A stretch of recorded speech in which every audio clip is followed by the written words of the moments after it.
మీరిచ్చిన మాట ప్రకారం అమ్మ మెడలో తాళి కట్టండి నాన్న. తప్పకుండా కడతానమ్మా. అలాగే దగ్గరుండి నీ పెళ్లి కూడా జరిపిస్తాను. ఎదిరించైనా బెదిరించైనా సరే నా చెల్లెలకి నీకు పెళ్లి చేస్తాను. ఇది ఫైనల్, ఫిక్స్ అయిపో. కాళ్ళు కడిగి కన్యాదానం చేయటానికి నాన్న ఒప్పుకున్నారమ్మా. చూడు రిషి, కొంచెం సర్దుకుపోగలిగితే ఈ సమస్య 4 గోడల మధ్య పరిష్కారం అవుతుంది. అలా కాకుండా కోర్టు దాకా వెళితే ఈ ఇంటి పరువు రోడ్డున పడుతుంది. ఇప్పుడిప్పుడే హీరోగా అడుగు పెడుతున్న నీ కెరియర్కి అది చాలా ఎఫెక్ట్ అవుతుంది. ఇవన్నీ ఆలోచించే ఈ నిర్ణయం తీసుకున్నాను.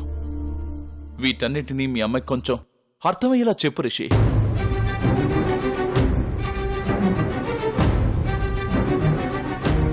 రిషి, ఇంకో ముఖ్యమైన విషయం, మనం ఇలా చేయటం వల్ల చైత్ర జీవితాన్ని పెద్ద ప్రమాదంలో పడకుండా కాపాడిన వాళ్ళం అవుతాం. ప్రమాదమా? ప్రమాదం ఏంటి డాడీ? చైత్ర గౌరీగాడి మాయలో పడి వాడి మాయమాటల్ని నిజమని నమ్మి వాణ్ణి ప్రేమిస్తోంది. అందుకే వాణ్ణి కాకుండా వేరే వాణ్ణి చేసుకుంటేనే కన్యాదానం చేస్తానని కండిషన్ పెట్టాను. అందుకు తను ఒప్పుకోవాలి కదా? ఖచ్చితంగా ఒప్పుకుంటుంది. ఒప్పుకోవాల్సిన అవసరం కూడా ఉంది. ఈ విషయం గురించి నేను చూసుకుంటాను గాని ముందు మీ అమ్మని ఎలా ఒప్పించాలో ఆ ప్రయత్నంలో ఉండు నువ్వు. మీ అమ్మ ఒప్పుకొని అన్నీ సవ్యంగా జరిగితే మనమే ఓ మంచి కుర్రాన్ని చూసి చైత్రకి పెళ్లి జరిపిద్దాం. ఏమంటావు రిషి?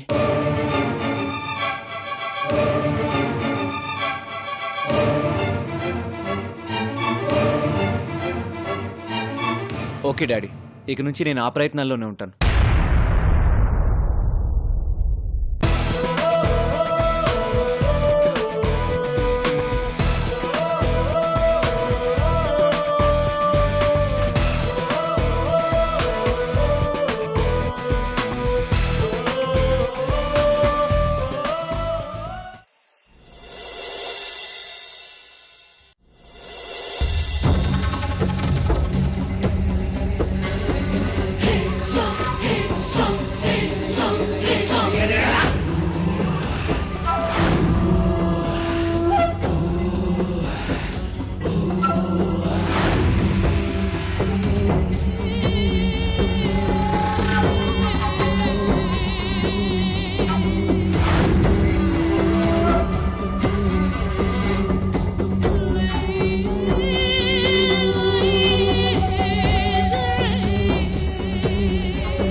అనియా,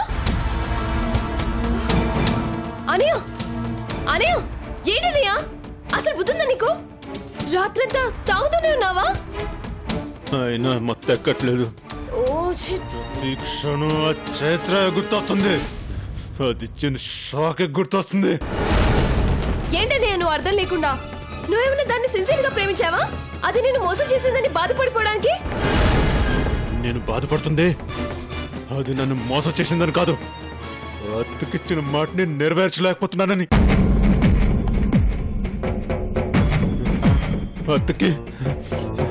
అత్తుకు ఆల్రెడీ చెప్పేశాను. దాన్ని పెళ్లి చేసుకొని విరించిగాడు కుటుంబాన్ని రోడ్డు పైన పడేసి నీ పగ నేను నెరవేర్చిపోతున్నాను. అత్త వచ్చి చూసి మనసారా ఆనందపడడానికి సిద్ధంగా ఉండమని. కానీ కానీ ఇంతలోనే ప్లాన్ రివర్స్ అయింది. ఇప్పుడు అత్తకి నేను ఏం సమాధానం చెప్పాలి? నా మొహాన్ని ఎలా చూపించాలి? అందుకే ఆ చైత్రాన్ని చంపేయాలని డిసైడ్ అయిపోయాను. అవ్వడం కాదు ఇప్పుడే చంపేస్తాను. అన్నయ్య, నేను చెప్పేది వినన్నయ్య.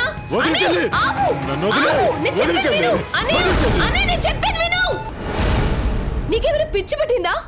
ఏం చేస్తున్నావు అర్థమవుతుందా? దాన్ని చంపితే ప్రాబ్లం సాల్వ్ అవ్వదు. పగ చెల్లాడటం కాదు, నువ్వు హంతకుడై కూర్చుంటావు. ఆ మాత్రం తెలీదా నీకు? అయినా అదేమైనా పెళ్లి చేసుకుని వెళ్ళిపోయిందా? దారులన్నీ మూసుకుపోయాని ఆవేశపడిపోవడానికి? అది ఇప్పటికీ నీ గుప్పిట్లోనే ఉంది. ఎలా మాయ చేయాలి, ఎలాంటి మాయ మాటలు చెప్పి దాన్ని నీ రూట్లోకి ఎలా తెచ్చుకోవాలో ఆలోచించు. అంతేకాని ఈ రూట్లో వెళ్ళి నువ్వు ప్రాబ్లమ్స్ లో పడకు. అన్నయ్య, అది గొర్రె లాంటిది. దాన్ని నమ్మించడం, మోసం చేయడం చాలా ఈజీ. అందుకని ఇలాంటి పిచ్చి పిచ్చి ఆలోచనలు మానేసి దాన్ని ఎలా బుజ్జగించాలో ప్లాన్ చేయి.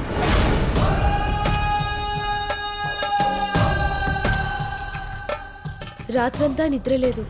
వెళ్ళి ఫ్రెష్ అప్ అయి రెస్ట్ తీసుకో. వెళ్ళన్నయ్య, నా మాట విను, వెళ్ళు.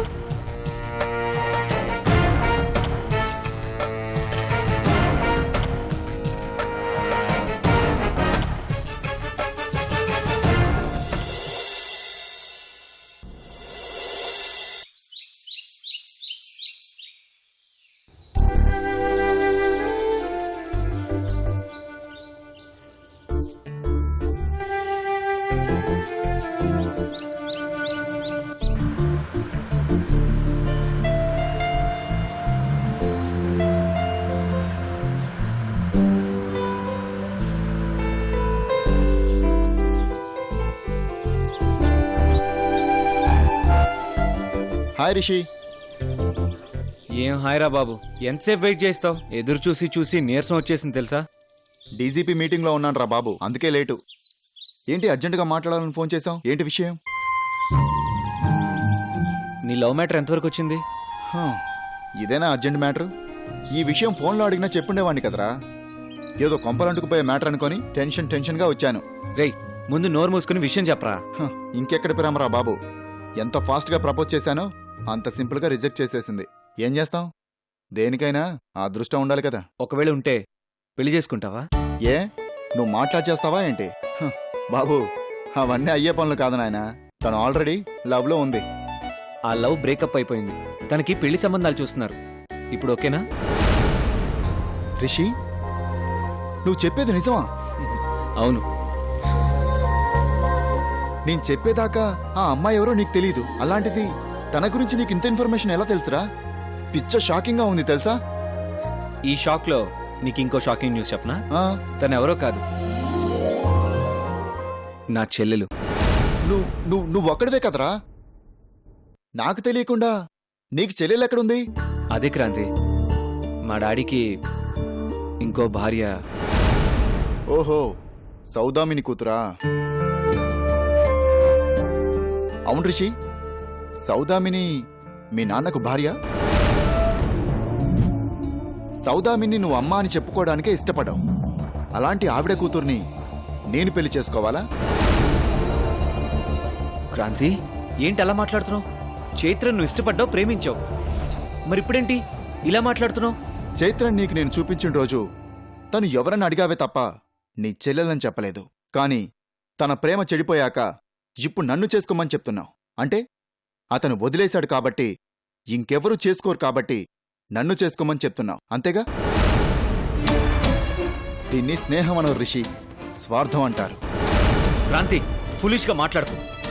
ఈ విషయం అప్పుడే ఎందుకులే, తర్వాత చెప్దామని అనుకున్నాను. అంతేకాదు, చైత్రని ఖచ్చితంగా నీకిచ్చి పెళ్లి చేద్దామని ఆ క్షణమే స్ట్రాంగ్గా డిసైడ్ అయ్యాను కూడా. ఎందుకు? మీ నాన్న ఉంపుడుగత్తె కూతుర్ని చేసుకోవడానికి ఎవ్వరూ ముందుకు రారు కాబట్టి నన్ను బలి చేద్దామనా? రేయ్,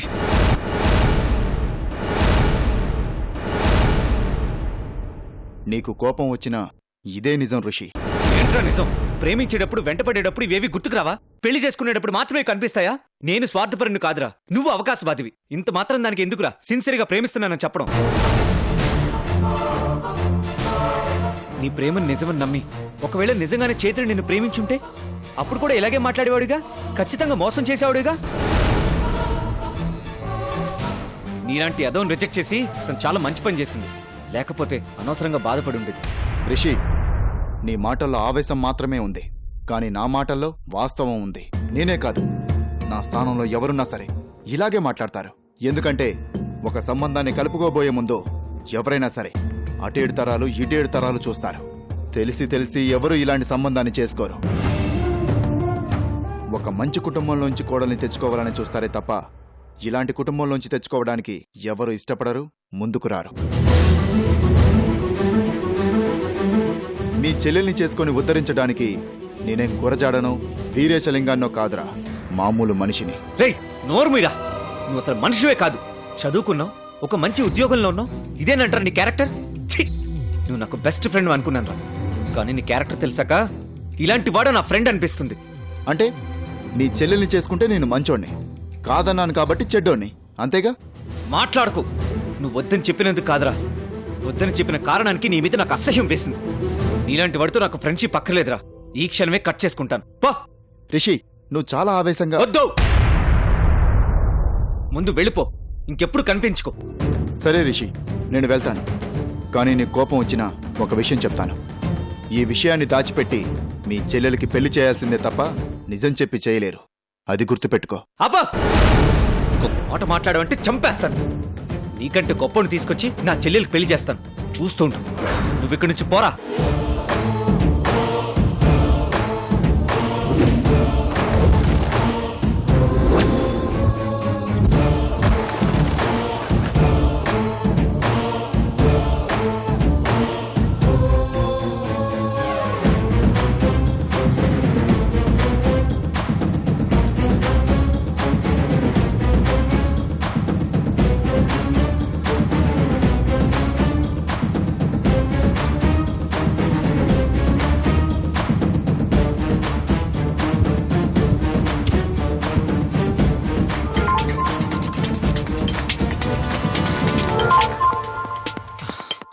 బుట్టుబొమ్మ, నేను తర్వాత చేస్తాను.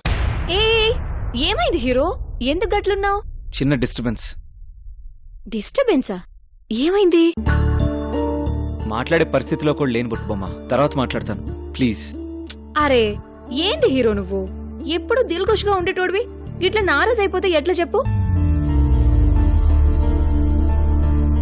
హీరో, సంతోషాల్ని పంచుకోకపోయినా పర్లే, కానీ కష్టాల్ని బాధల్ని మాత్రం మన మనసుకు నచ్చిన వాళ్లతో ఖచ్చితంగా పంచుకోవాలే. గప్పుడే మనసు తేలికైతది. నేను నీకు మస్తు ఇష్టమైన వ్యక్తిని కదా, మరి నాతో షేర్ చేసుకుని దిల్ని బిందాస్ చేసుకోవాలా లేదా చెప్పు? అరే ఇంకా ఆలోచిస్తావేంది? చెప్పు హీరో, ఏమైంది? లేకపోతే నేను కూడా డిస్టర్బ్ అవుతా. ఏం లేదు బుట్టుబొమ్మ, నీకు తెలియదు కదా, మా నాన్నకి ఇంకో భార్య ఉంది. కాకపోతే ఆవిడ మెడలో తాళి కట్టలేదు. కొన్ని గొడవల వల్ల వాళ్ళకి మేము దూరంగా ఉంటున్నాం. కాకపోతే ఇప్పుడు ఆవిడ కూతురికి పెళ్లి చేయాలని మేమే నిర్ణయించుకుని సంబంధాలు చూస్తున్నాం. గట్లయితే మంచిదే కదా, మరేమైంది? నాకు చిన్నప్పటి నుంచి ఒక ఫ్రెండ్ ఉన్నాడు. వాడిప్పుడు ఏసీపీ. వాడికి మా చెల్లెల్ని ఇద్దామని మాట్లాడాను. దానికి వాడు ఉంపుడు గత్త కూతురు అని చాలా అసహ్యంగా మాట్లాడాడు. నా క్లోజ్ ఫ్రెండే ఇంత దారుణంగా మాట్లాడాడంటే మిగతా వాళ్ళు ఇంకెలా మాట్లాడుతున్నారో, దానివల్ల ఇన్నాళ్లుగా వాళ్ళు ఎన్ని అవమానాలు పడుతున్నారో ఇప్పుడే అర్థమైంది బుట్టుబొమ్మ. చాలా బాధగా ఉంది బుట్టుబొమ్మ. లైఫ్లో ఇంత పెయిన్ ఎప్పుడూ అనుభవించలేదు. తట్టుకోలేకపోతున్నాను తెలుసా?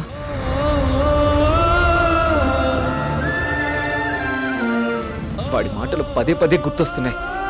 గుర్తొచ్చినప్పుడల్లా వాళ్ళు ఎలాంటి బాధలు పడుతున్నారో కళ్ళ ముందు కనిపిస్తున్నాయి. ఇక్కడి నుంచి వెళ్ళలేకపోతున్నాను బుట్టుబొమ్మ. భరించడం నా వల్ల కావట్లేదు. నీలో ఎన్నో మంచి గుణాలున్నాయి రిషి, అందుకే నిన్ను నేను వదులుకోలేకపోయాను. ఏయ్ చూడదే హీరో, గాడేదో మాట్లాడిండని గంత ఫీల్ అయిపోతావేంది? వాడి బాబు లాంటి సంబంధం వస్తుంది, నువ్వేం ఫికర్ కాకు. ఇదిగో హీరో, ఇప్పటిదాకా వాళ్ళు పడ్డ అవమానాల్ని పోగొట్టనీకి, ఇటువంటి ఎదవలకి సమాధానం చెప్పనీకి ఓ వజ్రం లాంటి పోరగాణ్ణి నువ్వే చూసి నీ చెల్లెలికి మీ పిన్నోళ్ళు ఫుల్ ఖుషి అవుతారు. ఇంకా ప్రాబ్లమ్స్ అన్ని సాల్వ్ అయిపోతాయి. సరేనా? ఏం ఫికర్ కాకు, ఫుల్ కాన్ఫిడెన్స్ లో ఉండు. ఆ హీరో ఈ రోజు నిజంగా నీలో హీరోని చూసినా నేను.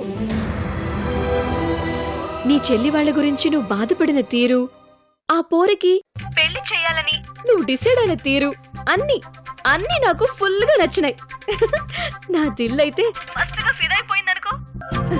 ఈ ఆనందంలో నువ్వెప్పుడు గుర్తు పెట్టుకునేలా నీకు ఏదో ఒకటి ఇవ్వాలనిపిస్తుంది. కానీ అంత గుర్తు పెట్టుకునేలా ఏమివ్వాలా అని ఆలోచిస్తున్నాను.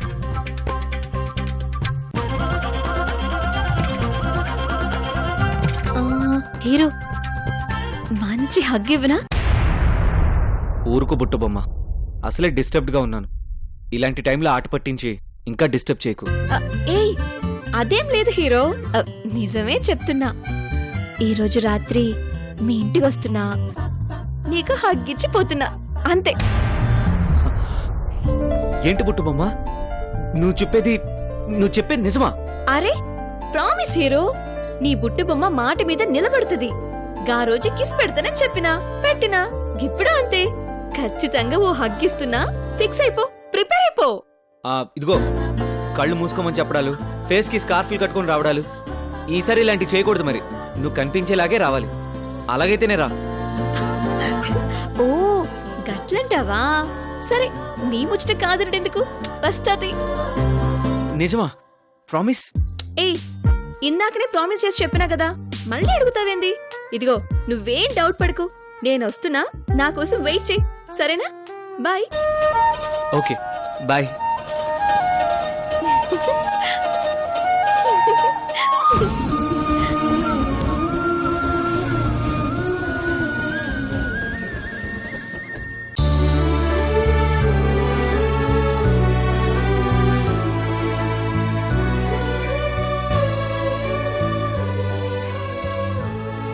ఇన్నాళ్ళు 4 గోడలకు మాత్రమే పరిమితమైన విషయం ఈ రోజు రోడ్డున పడి రచ్చయ్యే పరిస్థితి వచ్చింది. ఈ విషయం కోర్టు దాకా వెళితే పరువు బజార్న పడటం మాత్రమే కాదు, అది రిషి భవిష్యత్తుకి ఎఫెక్ట్ అయ్యే ప్రమాదం కూడా ఉంది. మమ్మీ, ఏంట్రా? నీతో ఒక విషయం మాట్లాడదాం అనుకున్నాను. ఇంతలో ఒక అర్జెంట్ కాల్ వస్తే బయటకు వెళ్లాల్సి వచ్చింది. ఏ విషయం రా? అదే మమ్మీ, కోర్టు మ్యాటర్ గురించి. నాకు అదే చాలా టెన్షన్ గా ఉందిరా. తలుచుకుంటే వణుకొచ్చేస్తుందో తెలుసా? ఎక్కడ ఈ ఇంటి పరువు పోతుందో, ఎక్కడ నీకు తలదించుకోవాల్సిన పరిస్థితి వస్తుందో, దానివల్ల నీ భవిష్యత్ ఏమవుతుందోనని చాలా భయంగా ఉందిరా. భయపడాల్సిన అవసరం ఏం లేదు మమ్మీ, వాళ్ళు కోర్టుకు వెళ్ళట్లేదు. ఏంటి? వెళ్ళట్లేదా? ఏం మాట్లాడుతున్నావురా నువ్వు? ఇంటికొచ్చి మరీ వార్నింగ్ ఇచ్చి వెళ్ళిన వాళ్ళు కోర్టుకు వెళ్లకుండా ఎలా ఉంటారా? లేదు మమ్మీ, డాడీ వాళ్ళతో మాట్లాడి వెళ్లకుండా ఆపారు. ఏంటి? మీ డాడీ మాట్లాడి ఆపారా? ఏం మాట్లాడారా? ఏదో ఒకటి మమ్మీ, ఏదైతేనే ఆపారు కదా. అదేరా, ఏమని చెప్పి ఆపారు?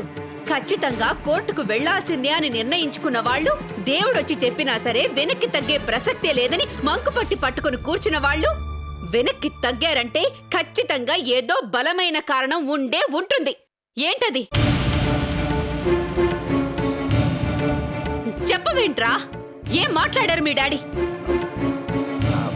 అదే మమ్మీ, వాళ్ళు కోరుకున్నట్టే కాళ్ళు కడిగి కన్యాదానం చేయడానికి డాడీ ఒప్పుకున్నారు.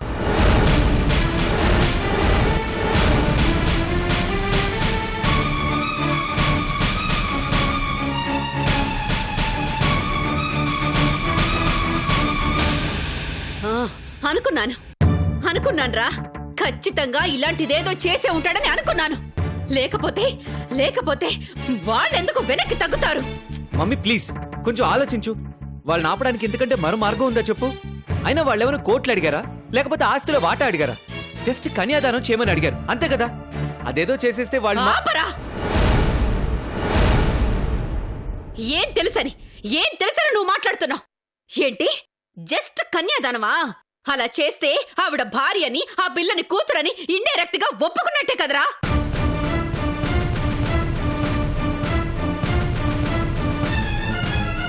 అలా ఒప్పుకోకపోతే వాళ్ళు కోర్టుకు వెళ్ళి డైరెక్ట్ గా సాధించుకునేది కూడా అదే మమ్మీ.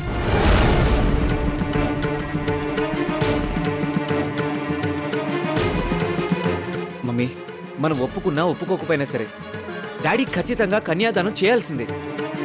ఒప్పుకుంటే ఈ విషయం కొంతమందికి మాత్రమే తెలుస్తుంది. అదే వాళ్ళ కోర్టుకు వెళ్తే ఈ విషయం అందరికీ తెలుస్తుంది. ఏది బెటరో ఒకసారి నువ్వే ఆలోచించు. చూడరా చూడు, ఆయన చేసిన తప్పుకి మనం బాధపడాల్సిన పరిస్థితి వచ్చింది, మనం అవమానపడాల్సిన పరిస్థితి వచ్చింది. మమ్మీ ప్లీజ్, మనం ఇప్పుడు మాట్లాడుకోవాల్సింది జరిగిపోయిన వాటి గురించి కాదు, జరగాల్సిన వాటి గురించి. చూడమ్మా, ఈ 20 ఏళ్లలో వాళ్ళు ఎప్పుడు మన ఇంటికి రాలేదు. అది కావాలి ఇది కావాలి అని అడగలేదు. అసలు మన విషయాల్లో జోక్యం కూడా చేసుకోలేదు. ఫస్ట్ టైం అడుగుతున్నారు.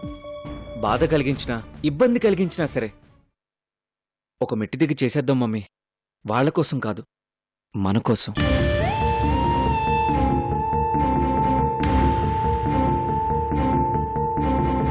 మమ్మీ వాళ్ళు అడిగినట్టే చేసాం అనుకో, ఇంతకుముందు ఎలా ఉన్నారో ఇక ముందు కూడా అలాగే ఉంటారు. మన విషయాల్లో జోక్యం చేసుకుని మన గురించి పట్టించుకోరు. అవునవంతి, వీడు చెప్పేది నిజమే. ఆ తంతేదో జరిపించేస్తే వాళ్ళ బతుకేదో వాళ్ళు బతుకుతారు, మన వైపు కన్నెత్తి కూడా చూడరు. మీకే మీరు బాగానే చెప్తారు. సందర్భం వస్తే చాలు వాళ్ళ వైపే నిలబడతారు, వాళ్ళకే సపోర్ట్ చేస్తారు. నాకు తెలియందా, నేను చూడందా? ఇందులో సపోర్ట్ చేయడానికి ఏముంది మమ్మీ? ఉన్న విషయమే కదా బామ్మ చెప్పింది. అయినా ఒకసారి ఆలోచించు, ఇది చేశాక వాళ్ళు మనల్ని అడగడానికి డిమాండ్ చేయడానికి ఏముంటుంది వాళ్ళ దగ్గర?